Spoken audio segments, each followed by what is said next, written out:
안녕하세요. 금빛 향기 가족 여러분. 오늘도 소중한 시간을 내어 찾아주셔서 감사합니다. 혹시 이런 경험 있으신가요? 건강을 위해서라며 비싼 영양제를 사드시고 몸이 아프면 약부터 찾으시고 그런데도 왜 몸은 점점 더 안 좋아지는 것 같으신가요? 오늘 함께 나눌 이야기는 정말 충격적입니다. 우리가 그동안 건강을 위해 한다고 생각했던 것들이 사실은 돈만 낭비하고 있을 수도 있다는 거예요. 오늘의 주인공은 박미숙 할머니. 올해 72세이신 분입니다. 할머니께서는 은퇴 후 건강관리에 정말 신경을 많이 쓰셨어요. 매달 영양제비만 20만 원씩 쓰시고 몸에 좋다는 건 다 해보셨죠. 그런데 3년 전 할머니께 정말 큰 변화가 있었어요. 한 의사 선생님의 조언 한마디가 할머니의 인생을 완전히 바꿔놓았거든요. 박미숙 할머니, 안녕하세요. 오늘 이렇게 소중한 경험을 나눠주셔서 감사해요. 네, 안녕하세요. 제 이야기가 다른 분들에게 조금이라도 도움이 된다면 정말 기쁠 것 같아요. 할머니께서 3년 전까지는 정말 다른 분들과 똑같은 고민을 하고 계셨죠? 건강은 챙기고 싶은데 뭘 어떻게 해야 할지 모르겠고 맞아요. 그때는 정말 답답했어요. 좋다는 건 다 해보는데도 몸은 계속 아프고 약은 점점 늘어가고 내가 뭘 잘못하고 있는 걸까? 그런 생각을 많이 했죠. 정말 많은 분들이 똑같은 고민을 하고 계실 거예요. 그런데 할머니께서 만나신 의사 선생님이 하신 말씀이 정말 충격적이었다고 하셨는데요. 네, 그 선생님이 저한테 이렇게 말씀하시더라고요. 할머니, 지금까지 하신 것들은 다 돈 낭비예요. 진짜 중요한 건 따로 있어요. 그때 정말 깜짝 놀랐어요. 그 의사 선생님이 알려주신 진짜 중요한 것이 바로 오늘 우리가 나눌 이야기의 핵심이에요. 여러분, 오늘 이 시간을 끝까지 함께 해주시면 이런 것들을 얻어가실 수 있을 거예요. 첫째, 왜 영양제와 약에만 의존하면 안 되는지 그 진짜 이유를 알게 되실 거예요. 둘째, 많은 분들이 하고 계신 걷기 운동의 숨겨진 문제점과 올바른 운동법을 배우실 거예요. 셋째, 70대, 80대에도 몸이 더 좋아질 수 있는 구체적이고 실용적인 방법들을 알게 되실 거예요. 그리고 마지막으로 단순히 늙지 않으려 하는 게 아니라 어떻게 아름답게 나이 들 것인가 하는 깊이 있는 지혜를 얻으실 수 있을 거예요. 박미숙 할머니께서는 지금 72세이신데 3년 전보다 훨씬 건강하시고 활기차세요. 무엇보다 약 먹는 개수가 절반으로 줄었고 영양제는 아예 안 드신다고 해요. 네, 정말 그래요. 이제는 제가 건강을 지키는 확실한 방법을 알고 있으니까 불안하지 않아요.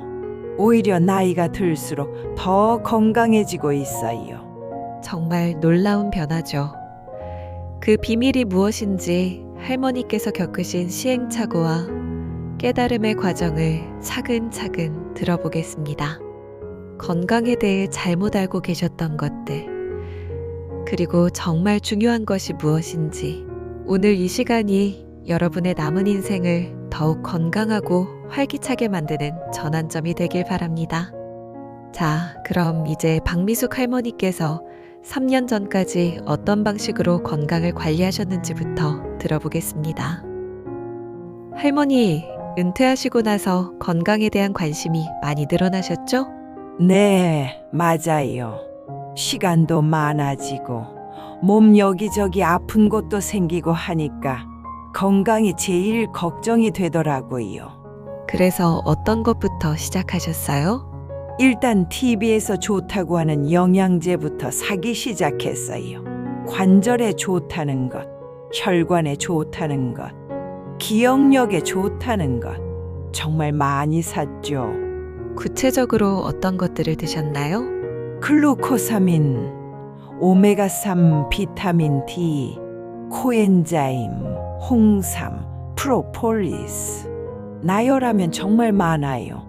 한 달에 20만 원 정도는 영양제비로 나갔던 것 같아요. 정말 많으시네요. 그런데 효과는 어떠셨어요? 솔직히 말하면 별로 없었어요. 처음에는 뭔가 좋아지는 것 같다 싶었는데 시간이 지나니까 똑같더라고요. 무릎도 여전히 아프고 소화도 안 되고. 그럼에도 계속 드셨던 이유가 있으실 텐데요. 일단 끊으면 더 나빠질까봐 두려웠어요. 그리고 조금이라도 도움이 되겠지 하는 마음으로 계속 샀죠. 정말 많은 분들이 똑같은 심리를 가지고 계실 것 같아요. 그런데 영양제만이 아니라 약에 대한 의존도도 높으셨다고 들었는데요. 네, 맞아요. 허리가 아프면 진통제부터 찾고, 잠이 안 오면 수면제 달라고 하고, 뭔가 불편하면 일단 약부터 먹었어요. 그런 습관이 언제부터 시작되셨나요? 60대 중반쯤부터인 것 같아요. 몸이 아프니까 참기가 힘들잖아요. 약 먹으면 일단 편해지니까 자꾸 찾게 되더라고요. 그런데 약을 먹으면서도 뭔가 이상하다는 생각은 안 드셨나요? 가끔은 들었어요. 약은 점점 늘어가는데 몸은 나아지지 않고 오히려 머리가 더 흐릿해지는 것 같기도 하고요. 그렇게 3년간 지내시다가 전환점이 된 일이 있으셨다고 하는데요. 네, 아산병원 노년내과에 갔을 때였어요. 그때 담당 선생님이 제 약봉지를 보시더니 깜짝 놀라시더라고요. 어떤 말씀을 하셨나요? 할머니, 이렇게 많은 약과 영양제를 드시면서도 왜 몸이 안 좋다고 생각하세요? 라고 물어보시더라고요. 그때 정말 충격이었어요. 그 의사 선생님께서 더 구체적인 설명을 해주셨나요? 네, 정말 자세히 설명해 주셨어요. 특히 기억에 남는 말씀이 할머니께서는 지금까지 근본 원인은 그대로 두고 겉으로 드러나는 증상만 없애려고 하셨어요라는 거였어요. 정말 핵심을 찌르는 말씀이네요. 그 말을 들으시고 어떤 생각이 드셨어요? 아, 내가 그동안 잘못 생각하고 있었구나 싶었어요. 무릎이 아픈 진짜 이유는 근육이 약해져서인데 진통제로만 통증을 억누르고 있었던 거지요. 그 의사 선생님께서 들려주신 이야기를 좀 더 자세히 나눠볼까요? 사실 이 부분이 오늘 이야기의 핵심이거든요. 노년내과 전문의 선생님께서 들려주신 충격적인 사실들이 있어요. 먼저 우리나라 사람들의 영양제 의존도에 대한 이야기부터 해보겠습니다. 우리나라는 전 세계에서 영양제 소비량이 상위권에 드는 나라예요. 특히 60대 이상 분들 중 70% 이상이 3개 이상의 영양제를 복용하고 계시죠. 그런데 반대로 운동 실천율은 어떨까요?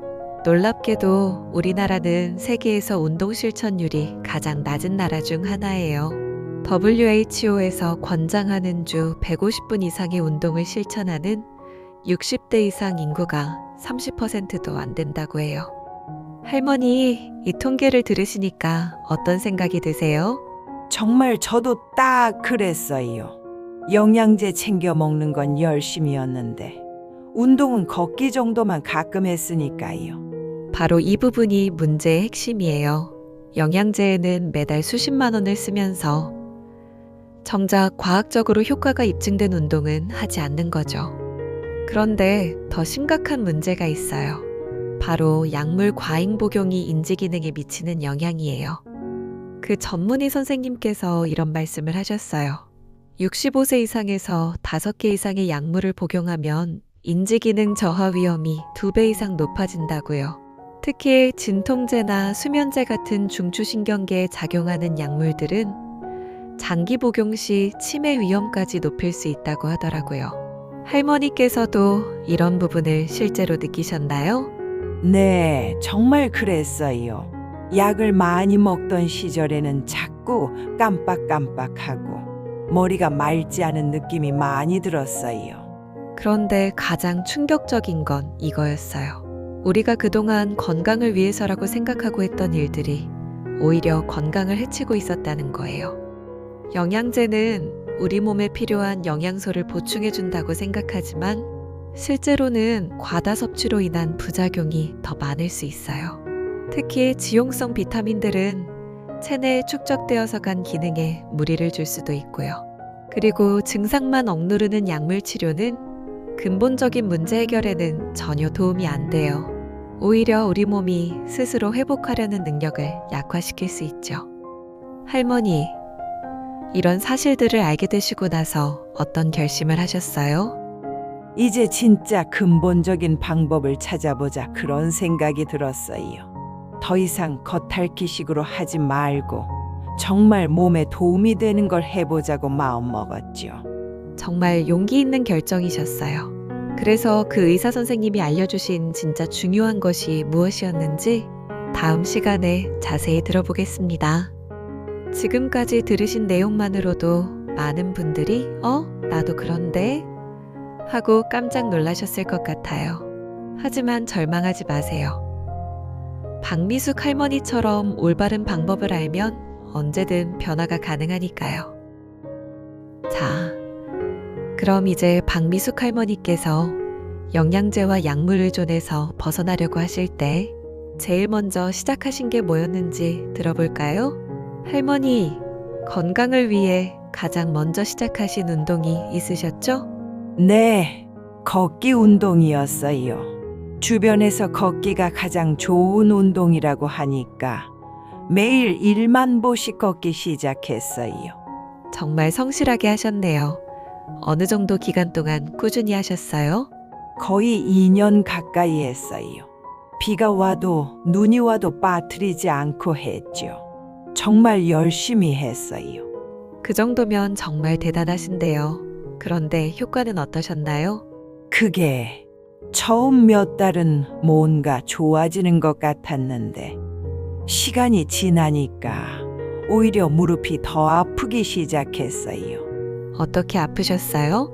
계단 오르내릴 때 특히 아프고 아침에 일어날 때도 무릎이 뻣뻣하고 걸을 때마다 뚝뚝 소리도 나더라고요. 정말 이상하셨을 것 같아요. 건강을 위해서 열심히 걷는데 오히려 무릎이 아프다니요. 그래서 정형외과에 갔더니 의사 선생님이 충격적인 말씀을 하시더라고요. 어떤 말씀이었나요?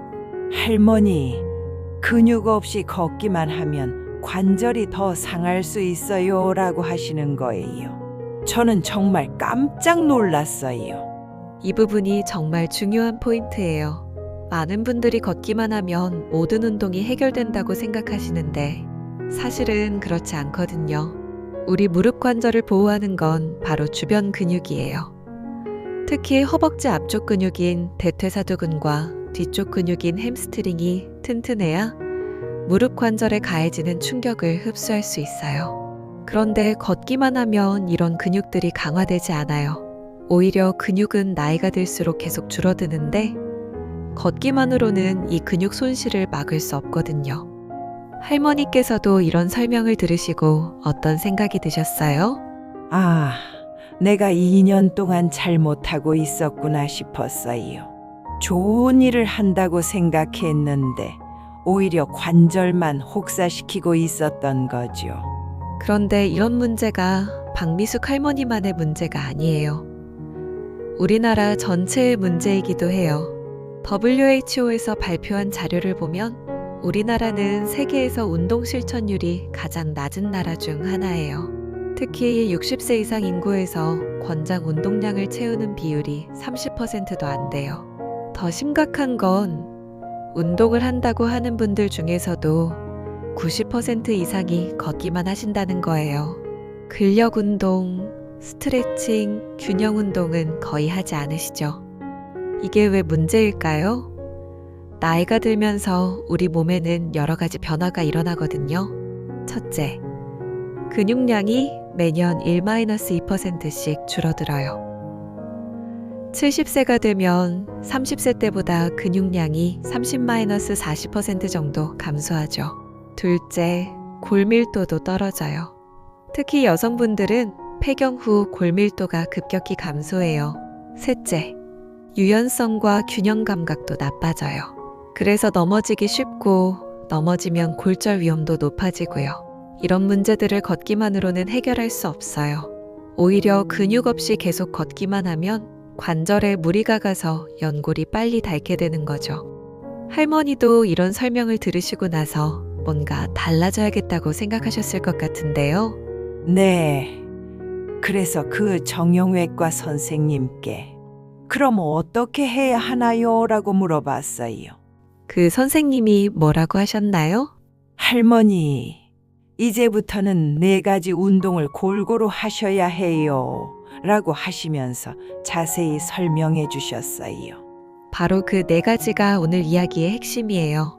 유산소, 근력, 스트레칭, 균형 운동이죠. 하나씩 자세히 알아볼까요? 첫 번째는 유산소 운동이에요. 걷기도 유산소 운동이지만 조금 더 강도를 높여야 해요. 할머니는 어떻게 바꾸셨어요? 기존에 평지만 걸었는데 이제는 경사진 곳도 걷고 속도도 조금 더 빠르게 걸었어요.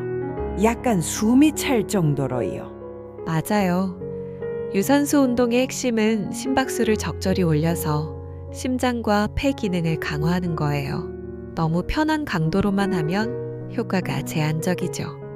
특히 시니어분들에게는 심폐기능이 정말 중요해요. 일상생활에서 계단 오르기, 무거운 물건 들기 같은 활동을 할 때 숨이 차지 않으려면 심폐지구력이 있어야 하거든요. 두 번째는 근력 운동이에요. 이게 가장 중요하면서도 많은 분들이 기피하시는 운동이죠. 할머니는 처음에 근력 운동 시작하실 때 어떠셨어요? 솔직히 무서웠어요. 나이 든 사람이 무거운 거 들다가 다치면 어떡하지? 그런 생각이 들었죠. 많은 분들이 똑같은 걱정을 하세요. 하지만 이게 정말 중요한 오해예요. 근력 운동이라고 해서 반드시 무거운 기구를 들어야 하는 건 아니에요. 자신의 체중을 이용한 운동, 가벼운 아령, 탄력밴드 같은 것부터 시작하면 돼요. 근력 운동을 하면 어떤 효과가 있을까요? 첫째, 근육량이 늘어나면서 기초대사율이 올라가요. 그러면 체중 관리에도 도움이 되죠. 둘째, 근육이 관절을 보호해줘요. 특히 무릎, 허리, 어깨 같은 부위의 통증이 줄어들어요. 셋째, 뼈 밀도도 증가해요. 근력 운동을 하면 뼈에 자극이 가해져서 뼈가 더 단단해지거든요. 할머니께서는 근력 운동을 시작하시고 나서 어떤 변화를 느끼셨어요? 처음에는 힘들었는데 한 달 정도 지나니까 계단 오르는 게 훨씬 수월해졌어요. 그리고 무릎 아픈 것도 많이 좋아졌고요. 정말 놀라운 변화네요. 세 번째는 스트레칭이에요. 이것도 많은 분들이 간과하시는 부분이에요. 나이가 들면 근육과 인대가 점점 경직돼요. 스트레칭을 꾸준히 하면 유연성이 향상되고 부상 위험도 줄어들어요. 또한 혈액순환도 좋아져서 근육 회복에도 도움이 되고요. 할머니는 스트레칭을 언제 하세요? 저는 아침에 일어나자마자 10분, 운동 끝나고 10분 정도 해요. 특히 목, 어깨, 허리, 다리 순서로 쭉쭉 늘려주지요. 아주 좋은 습관이세요. 마지막 4번째는 균형 운동이에요. 이게 시니어분들에게는 정말 중요한 운동이에요. 통계를 보면 65세 이상에서 낙상으로 인한 골절이 정말 많아요. 특히 고관절 골절은 생명을 위험하게 할 수도 있거든요. 균형 운동을 하면 몸의 중심을 잡는 능력이 향상돼서 넘어질 위험이 크게 줄어들어요. 할머니는 어떤 균형 운동을 하세요? 한 발로 서기, 눈 감고 제자리 걸음, 뒤꿈치 들고 걷기 같은 간단한 동작들이요. 처음에는 10초도 못 버텼는데 지금은 1분도 할 수 있어요. 정말 대단하세요. 그럼 이제 가장 궁금한 부분을 물어볼게요. 이렇게 4가지 운동을 시작하시고 나서 실제로 어떤 변화가 있으셨나요? 3개월 정도 지나니까 정말 놀라운 변화가 있었어요. 구체적으로 어떤 변화들이었나요? 우선 무릎 통증이 거의 사라졌어요. 그리고 계단 오르는 게 훨씬 쉬워졌고, 무거운 쇼핑백을 들어도 예전처럼 힘들지 않더라고요. 다른 변화들도 있으셨나요? 네, 잠도 더 잘 자게 됐고, 소화도 좋아졌어요. 그리고 무엇보다 기분이 좋아졌어요. 뭔가 자신감이 생긴 느낌이랄까요? 정말 전인적인 변화가 있으셨네요. 주변 분들의 반응은 어떠셨어요? 친구들이 요즘 왜 이렇게 건강해 보이냐고 물어봐요. 그럼 제가 4가지 운동 이야기를 해드리죠. 그리고 가장 중요한 변화가 하나 더 있어요. 약 개수가 많이 줄었다고 하셨는데요. 네, 정말 그래요. 예전에는 진통제, 소화제 이런 걸 달고 살았는데 지금은 정말 필요한 약만 먹어요. 절반 이하로 줄었어요. 이게 바로 근본적인 해결책의 힘이에요. 증상만 억누르는 게 아니라 원인을 해결하니까 약이 필요 없어지는 거죠. 여러분, 박미숙 할머니의 변화가 특별한 게 아니에요. 과학적으로 검증된 방법을 올바르게 실천하면 누구나 이런 변화를 경험할 수 있어요. 하지만 여기서 한 가지 중요한 점이 있어요. 혼자서 시작하기는 쉽지 않다는 거예요. 할머니도 처음에는 어려우셨죠? 네, 정말 어려웠어요.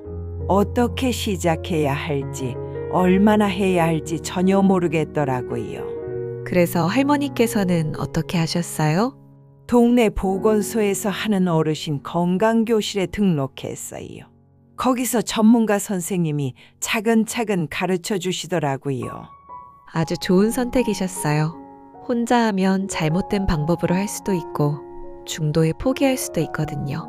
다음 시간에는 이런 4가지 운동을 어떻게 일상에 적용할 수 있는지, 그리고 단순히 운동만이 아니라 항노화, 즉 아름답게 나이 드는 전체적인 철학에 대해서도 이야기해 보겠습니다. 지금까지 들으신 내용만으로도 충분히 도움이 되셨을 텐데요. 가장 중요한 건 시작이에요. 박미숙 할머니처럼 용기 내어 첫걸음을 내디드시길 바랍니다. 자, 그럼 이제 마지막으로 박미숙 할머니께서 이 모든 변화를 겪으시면서 깨달으신 가장 중요한 철학에 대해 이야기해 보겠습니다. 할머니 72세가 되신 지금 나이 드는 것에 대한 생각이 예전과 많이 달라지셨을 것 같은데요. 네, 정말 많이 달라졌어요. 예전에는 늙는 게 무서웠어요. 아프고 약해지고 남에게 짐이 될까봐 걱정이 많았죠. 그런데 지금은 어떠세요? 이제는 어떻게 하면 아름답게 나이 들 수 있을까?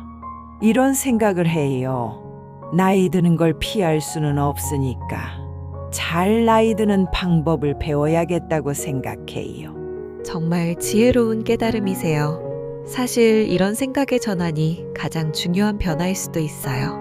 요즘 안티에이징이라는 말을 많이 쓰잖아요. 늙지 않으려고 하는 거죠. 하지만 더 중요한 것은 잘 나이 드는 것이에요. 일본에서는 정말 인상적인 개념이 있어요. 70세부터 100세까지를 완성기라고 부른다고 해요. 인생의 마지막 단계가 아니라 오히려 인생이 완성되어 가는 가장 아름다운 시기라고 보는 거죠. 할머니께서 생각하시는 잘 나이 드는 것은 뭔가요? 몸도 건강하고 마음도 평안하고 주변 사람들과도 좋은 관계를 유지하면서 매일매일 의미 있게 사는 거라고 생각해요. 정말 좋은 답변이세요.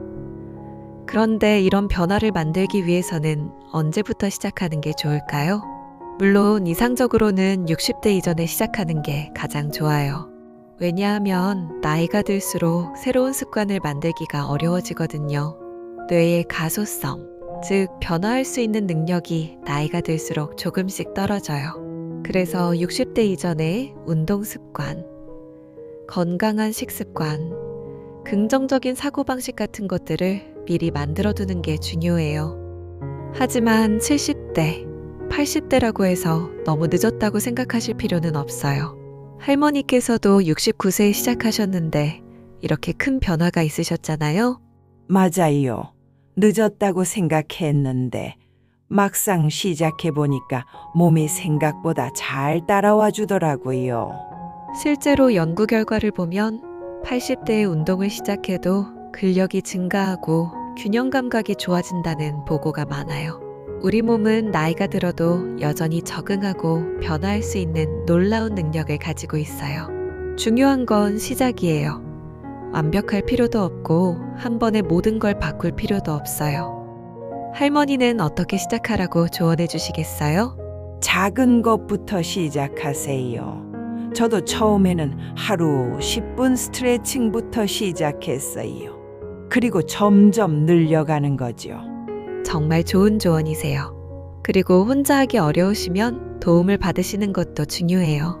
우리나라에는 시니어분들을 위한 좋은 프로그램들이 많아요. 보건소의 어르신 건강교실, 국민체력백 프로그램, 동네 체육센터의 실버 클래스 같은 것들이요. 할머니께서도 이런 프로그램을 활용하셨죠? 네, 보건소 프로그램이 정말 도움이 많이 됐어요. 전문가 선생님도 계시고 또래 친구들과 함께 하니까 더 재미있고 꾸준히 할 수 있었어요. 비용도 거의 무료이거나 아주 저렴해요. 영양제에 쓰던 돈의 10분의 1도 안 들어요. 할머니, 마지막으로 지금 이 이야기를 듣고 계신 분들께 한 말씀 해주신다면? 늦었다고 생각하지 마세요. 저도 69세에 시작했는데 이렇게 달라졌어요. 영양제 끊고 약도 줄이고 몸도 마음도 훨씬 건강해졌어요. 그리고 가장 중요한 건 나 자신을 위해 투자하는 거예요. 남을 위해서가 아니라 나를 위해서 건강해지세요. 정말 감동적인 말씀이네요. 박미숙 할머니께서 보여주신 변화는 단순히 개인적인 성공담이 아니에요. 우리 모두가 나이 들어가면서 마주하게 될 문제들에 대한 현실적인 해답이기도 해요. 여러분, 오늘 이야기의 핵심을 정리해드리면 이렇습니다. 첫째, 영양제와 약물에만 의존하지 마세요. 근본적인 해결책을 찾으세요. 둘째, 걷기만으로는 부족해요. 유산소, 근력, 스트레칭, 균형 운동을 골고루 하세요. 셋째, 늙지 않으려 하지 말고 아름답게 나이 드는 방법을 배우세요. 넷째, 언제든 늦지 않았어요. 오늘부터라도 시작하세요. 저희 금빛 향기는 바로 이런 지혜를 나누는 채널입니다. 단순히 나이를 거부하는 게 아니라 품격 있게 나이 들어가는 방법을 함께 고민하고 실천하는 공간이에요. 건강한 몸과 마음, 그리고 의미 있는 관계들을 통해 여러분의 황금 같은 시간이 더욱 향기롭게 빛날 수 있도록 앞으로도 좋은 이야기들을 전해드리겠습니다. 오늘 박미숙 할머니와 함께한 이 소중한 시간이 여러분의 인생에도 작은 변화의 씨앗이 되기를 바랍니다. 구독과 좋아요로 더 많은 분들과 이런 지혜를 나눠주시고 댓글로 여러분의 경험담도 들려주세요. 오늘도 금빛 향기와 함께 해주셔서 감사합니다. 건강하고 행복한 하루 보내세요.